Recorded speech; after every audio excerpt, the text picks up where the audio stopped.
still waiting for a woodlight here. Yeah, and this There is it good for is. the players who have died. I mean, they're not totally out of it. We saw some 11-minute completions on the last seed, so you still want to be running it back, still want to be getting those points. Looks like Mongi now starting his route. I think Pavkin is our leader at the minute. Yeah, and also, So like, far not too this far is behind. treasure again. So Glodar is a thing we got to worry about. I've been seeing Anko crank the render up and down.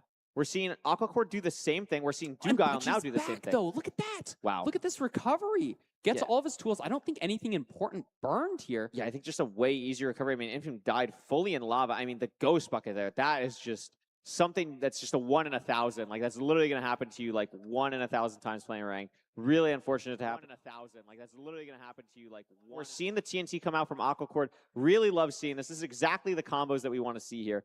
Really cool to see these runners utilizing the new techs. And also, something to keep in mind on these Desert Temple seeds, the food. Look at Pavkin, 2 Scary, hearts. scary. Getting hit by the piglins, looping all the way around. But Parker, this rotten flesh is going to take so long for them to heal back up, and you don't want to have to use the golden apple yet, as Pavkin Oh, has to. 100%. Like, even though you have the golden apple, like we've seen in some playoffs, I think in the last playoffs, Infume played really well, saving that gold block or golden apple for when you're purling. It's just by far and away the best place to use it. And somebody like Pavkin, he's not going to have that opportunity. And if the fortress is particularly far, that's going to be very punishing for him. Absolutely. You can see Anko Boy here. Still checking the trades. Did use Glodar. I don't know if Anko Boy has like really checked, like done chunk orders after doing Glodar. We'll see. Look at our If he has obsidian direction count, to go. though. Was it low? Only 14. Wow. So we're going to have to go bottom anyway. Yeah. I mean, unless you're home portaling here, I don't think we're going to really see runners utilize that. I'd be pretty surprised. But yeah, 14's not like, oh, you missed a piece of obsidian or anything like that. Is you have to go down here. So it's going to be a little bit slower of a seed, at least from now. We'll see what that has this chest. A couple 3 gold gold blocks. blocks. That's nice. Getting a couple more. We'll see how many he goes for. This is 4, 5. You could check chest. Be nice to have the extra gold trades here. Yeah, also we only have 15 pearls. So like this is Yeah. I think this makes sense for Anko to just hop back up here. Little bit like that's like Anko grabbed the absolute minimum amount of gold blocks I wanted to grab if I have to go down to get the 20 obsidian there, but I think we'll probably be fine here, especially with ranked trades. We're at 16. We still have like 40 gold. Should be good. We also notably have that golden or normal apple. So Anko really wants to turn that into a golden apple here. We'll see if he's able to. Oh my gosh, Silver, so many piglins, and no fire res. Silver doesn't have fire res on, so has to splash fire res, will live, but just really frenzied from Silver there. It looks like Anko is now out, has finished all of his trades. He did break the spawner, so he knows the direction he's supposed to go, but it's a low food situation. We're just gonna have to run for a little bit. I think he maybe saw the he didn't see the fortress curry. He's rescanning away from the bastion, maybe went the wrong way. Oh my Maybe god, it's yeah, an Anko looks awkward really diagonal. confused. I mean, this is a funky seed curry. I kind of It's like a really it, funky though. siege. Silver 2 hearts, by the way. Scary. Trying to watch the advancements here, see if anyone gets the fortress, but not looking like it yet. I mean, maybe it's just. Oh, and there, very- look at Pavkin on the fort. Wow. I mean, this is looking good. Pavkin has been really cranking pace recently. So we have the TNT. He gets 4 strays here. Wow. 5 strays, 6 strays. And the blazes shoot the skeletons. That's really nice. So that'll help. Yeah. It's the 7 strays, Curry. I think Pavkin legit got 7 strays. So Anko is going to be purling to the spawner instantly, but it's just going to be behind by and a look at lot. this. Sky Crab also at the fort. Budgie also here now. So we're seeing a couple runners start to get a little bit closer, but those strays, you're right. Those strays for Pavkin could really, really matter here. Yeah, on a seed like the 5 last one, rods we're already. so fast. Yeah, exactly. So he's going to be at the spawner. Doesn't even need to blaze TNT if this one drops. It doesn't though, so he's going to blaze TNT anyways. No, just decides to build his portal. Maybe he knows that he Just has so much to do still, pre-craft, etc. Yeah. So I don't hate the play, but it could end up punishing Pavkin a bit here. Let's see what these rates are like. I mean, Skycrab has so much extra gold as well. He's pre-crafted gold picks, so maybe mined a bit more gold than he needed to. Maybe lower on the explosives, trying to really crank pace. Look at this. Pavkin going to kill some pigs. Skycrab also has 7 rods, so won't even have to pick up the eye here. We'll see if anyone's actually able to leave. I believe Pavkin's still waiting on that last rod. Only a 1 spawn here. If this doesn't drop, it could be a little bit dicey. It does. So Pavkin's going to be able to leave here. Am I crazy? Does Pavkin not have 6? Oh, maybe an eye broke? No, I think it was 10. What is this crazy? TT setup? Okay, that was pretty freaking awesome. So he gets it off, but Curry, he has 10 eyes. He has 10 and a rod. So he's good to go. He just needs to pre-craft. Maybe just doesn't know. Skycrab finished his measuring and is going to be off. He does not kill the pig that Pavkin did. So we'll see how much that Pavkin knows ends up now. Realized, able to leave. I mean, I think he's still in the... Oh my gosh, gas for Skycrab. Hi, Gas. I like these gold picks as well. We haven't really seen a lot of gold pick gameplay so far today, but Skycrab, one of the players that really utilizes that a lot. Obviously, Hacks we'll see later on today, really likes utilizing gold pickaxes, so that's going to be something to watch out for. And this pork chop is really starting to matter. Golden apple. Wow. Utilizing the golden apple now is interesting. You're basically just immediately committing to you're going to have to hunger reset, which at the health Skycrab was at Pavkin going on the nether roof? What is happening? Pavkin is going on the... So he messed up the pearl clip.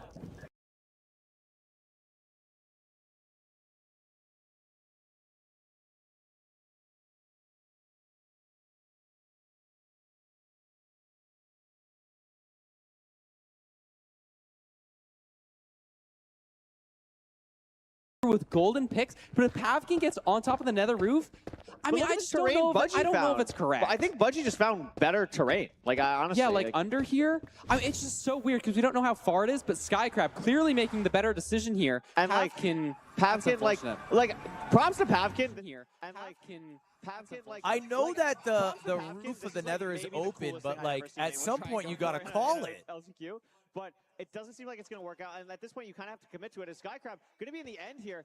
And also, again, this is not the crazy fastest seed. All right, Skycrab is going to secure a first place as long as he clutches his zero cycle here. Let's see it. Kind of crazy to see here.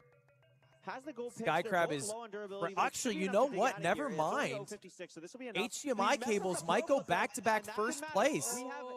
And Skycrab is going to have to give up the zero cycle. No, he's going for it. He's going for it. Really aggressive. 90 setup, probably. He's going to... The issue is he...